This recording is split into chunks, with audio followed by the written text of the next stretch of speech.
Pozdrav svima, moje ime je Miloš, ja sam glavni trener i osnivač kluba za brazilsku džiu-džicu i Grappling for Jiu-Jitsu, daje sa mnom Vule i mi ćemo pokazati breakdown svih završnica koje su bile na UFC-u 285 koji se držao prošlog vikenda. Od 5 borbi čak 4 su završili submissionom, tako da ćemo danas probati da vam objasnimo šta se to izdešavalo, kako dolazimo od tih završnica i neke od bitnih detalja i savjeta za odgovor. Tako da je da krenemo Vule, prva borba bio je Bo Nickal protiv Jamie Pickett, tako nešto. Da, Jamie Pickett, završnica Arm Triangle. Dosta dobra postavka, malo, da kažem, modernija završnica učnom truva nego što su ljudi inače navikli. Bo Nickal imao situaciju da ima leđe protivniku, znači ubacio obe kuke i imao je tu dobro podinu stanu. Sad šta da radi Jamie Pickett, ono što uglavnom ne rade, krenuo se okreće na ovu stranu i Bo Nickal samo izvadio kuku i pao je, da kažem, u ovaj već postavljeni ručni trougao, odnosno Mountain Triangle, ima ova da kada se završava gušenje. Šta je bitno ovde? Prvo ga izravne normalno i sada da krenuo da namešta svoje gušenje. Prvi bitan element za ručni trougao koji želimo da imamo je da lakat bude u kontaktu sa njegovim vratom, znači da što više ubacimo ruku, zatim da spojimo ruke i da padnemo na kuće. E sad, Joe Rogan i verovatno i naši komentatori kad su pričali, govorili su da Bo Nickal zapravo ima lošu mehaniku i da ostao u mountu sve vreme, a po njihovom je trebalo da pređe ovamo skroz, u side.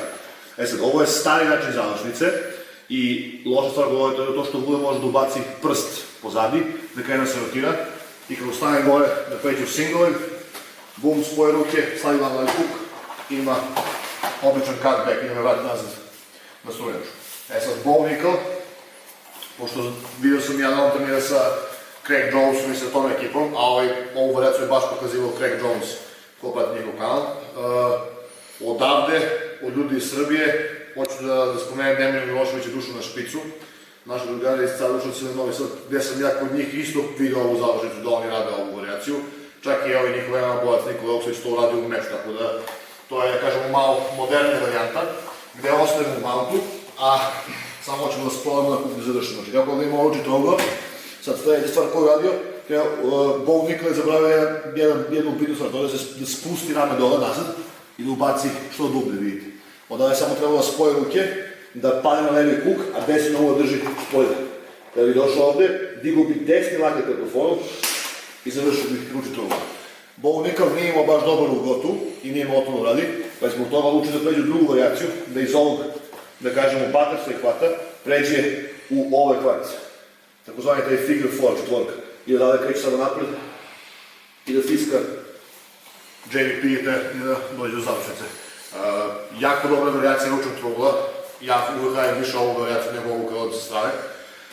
I uglavnom većina nas sad završavamo baš iz mounta, znači ako ostajemo u mountu onda možda nema ove tradicionalne izglede koje može da koristi. Druga završnica, Shavkat Rakhmonov protiv Geoff Neala. Geoff Neal odlično radio prve dve runde, u trećoj mislim da tu bio čak i mali pad koncentracije, napravio dosta, da kažemo, veliku grešku kad su bili gore na nogama i ovo da ga završi. Znači šta je bila situacija? Imamo zadnji bojlog, znači gde je bio Rakhmonov odmah iza njega i Geoff Neal radi, kreće da radi borbu uglavnom rukama, znači više se usio taj hand fighting ima samo kretanje. Tu pravi grešku gde Rakhmonov uspio da prebaci ruku gore preko da ubaci odmah hvat za neke čovjek. Odavde sad, ovo ne bi trebalo da završava uglavnom u MMA-u, zato što sad Geoff samo treba baci rano unutra, da padne na ruku i ima taj twist, da se vrati, da dokrene nazad i da ima poziciju u zid. E sad, umor je, treća runda bila vjerojatno, ni on sam nije znao gde je, tako ovde nije pazio na tu ruku, ona je prošla i ubacio je dubok hvat od Rakhmonova. E sad, kada je krenuo da završava ovaj hvat, nije imao jedan jako dubok stisak ovde, međutim on je to pojačao time što je uvatio svoju levu nogu i uvatio ovde kuku. Odavde ide samo kukom napred i uspio da završi Geoff Neal na stojeći neki čovjek. Nešto se stvarno retko viđa, ali jako zanimljiva tranzicija. Znači, to je druga završnica koja je bila. Treća završnica, imamo Aleksu Grasov protiv Valentina Shevchenko. Valentina Shevchenko do sada možda jedan najboljih ženskih bojaca ikad, ali eto, Aleksa Grasov da dobije. Gubila je dosta u meču, mislim da čak izgubila prve dve runde, ako ne i treću. ali je u jednom trenutku imao neki čudan spinning kick, dala je leđa, Aleksa se popela leđa, završila je tri neki čovuk preko brana. Unutra imala je u rukove. Sad, mnogo puta ljudi misle to ne može se zadrži, da je to jako teško, međutim, Aleksandar su imala dobar stisak i sad, jako bitno sad da završavam uvijek preko brade, moram da imam tu rotacijonu silu, znači da rotiram lakat, u ovom slučaju levi lakat preko levog ramena. Tu sam, kad krenem uvijek smo dođu unutra, kad krenem da rotiram, jako bitno sve bude stisnuto, usko, idem kukovima napred rotacija.